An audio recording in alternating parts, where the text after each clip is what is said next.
depois de tudo o que aconteceu com o roubo bilionário dos aposentados e pensionistas no INSS do governo Lula e, em meio a alertas crescentes sobre a fragilidade das contas públicas, o governo federal aprovou, no Senado, um reajuste médio de 27% para os servidores do Executivo, com um impacto previsto de quase 18 bilhões de reais já em 2025, aproximadamente 27 bilhões em 2026 e que ultrapassa os 29 bilhões de reais em 2027. Por isso é compreensível essa recente polêmica do Haddad com o aumento do IOF, Imposto sobre Operações Financeiras, que gerou uma crise política e de comunicação no governo Lula. A crise se agravou quando Haddad afirmou que o aumento do IOF foi discutido na mesa do presidente Lula, sugerindo que a decisão teve o aval direto do presidente. No entanto, a falta de coordenação na comunicação interna e externa do governo ficou evidente. Haddad admitiu que não falou com Lula após o recuo parcial da medida e que a decisão de revogar parte do aumento foi técnica, tomada após identificar problemas na implementação. O episódio revelou falhas na articulação política e na comunicação do governo, além de expor divergências internas sobre a condução da política fiscal.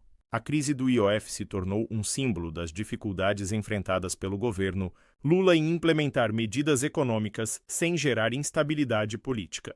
A medida visava aumentar a arrecadação para cumprir metas fiscais, mas gerou forte reação negativa no Congresso e em setores econômicos.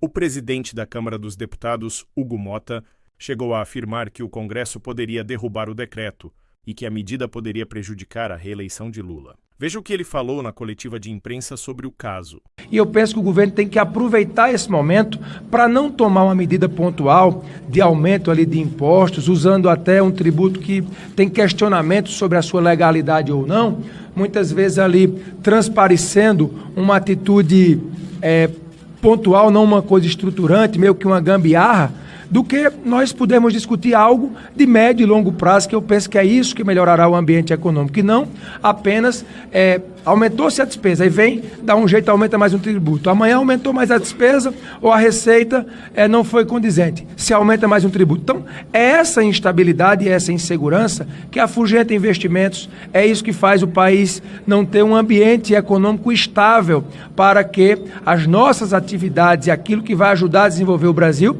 fiquem prejudicados.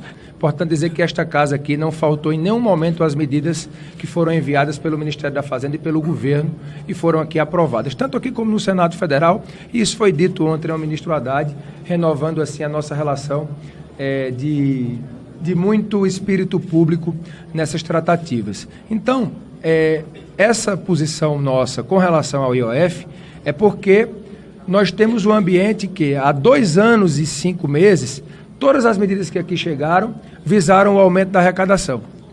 Não chegaram medidas revendo despesas. E é isso que o Congresso tem cobrado, é isso que a sociedade tem cobrado. Isso foi dito ao ministro de maneira muito clara. O comentarista da Globo faz uma crítica aos 3 poderes, mas veja como ele concentra sua atribuição de culpa ao Congresso, como se o Poder Executivo não fosse o maior responsável pela dívida pública, que vai muito além dos gastos necessários. Fora a corrupção, que é o sobrenome do governo Lula. Minha crise dos 3 poderes.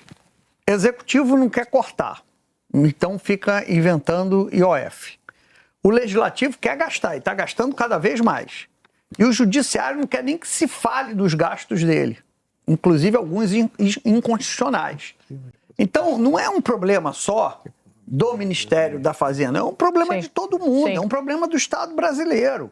O Centrão, desde o impeachment da Dilma, eu tenho para mim que daqueles 500 deputados que votaram pelo impeachment, pelo menos 300 não sabem até hoje o que é uma pedalada fiscal, não entenderam o que é aquilo.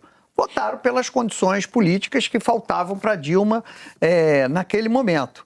Agora, depois desse impeachment, veio o governo Temer e o Centrão passou a namorar com a ideia de que ele é pela responsabilidade fiscal, porque ficava muito mal também tirar uma presidente por uma questão fiscal e o Centrão continuar. Então ele vestiu uma fantasia, né, de que ser é o grande aliado do mercado, é a favor da responsabilidade fiscal, e tomou o cofre do orçamento. Ao contrário, ele expandiu mais ainda. E pior, ele quer usar o orçamento, parte do orçamento, sem transparência. Foi isso que ele fez. Então, como é que um grupo político que quer usar o orçamento sem transparência vem agora posar de responsabilidade fiscal? Nós achamos que o importante é cortar. Então, corta na própria carne, para dar o exemplo.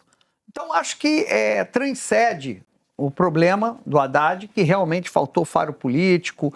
Não é a primeira vez que uma comunicação ou uma decisão do Ministério da Fazenda causa curto-circuito, né? Não estou isentando ele da culpa, mas eu estou dizendo que ele não é o único ator nessa tragédia. Há quem defenda a tese de incompetência, mas há quem defenda que isso faz parte do processo revolucionário comunista. De qualquer forma, o pobre é o que mais sofre com tudo isso.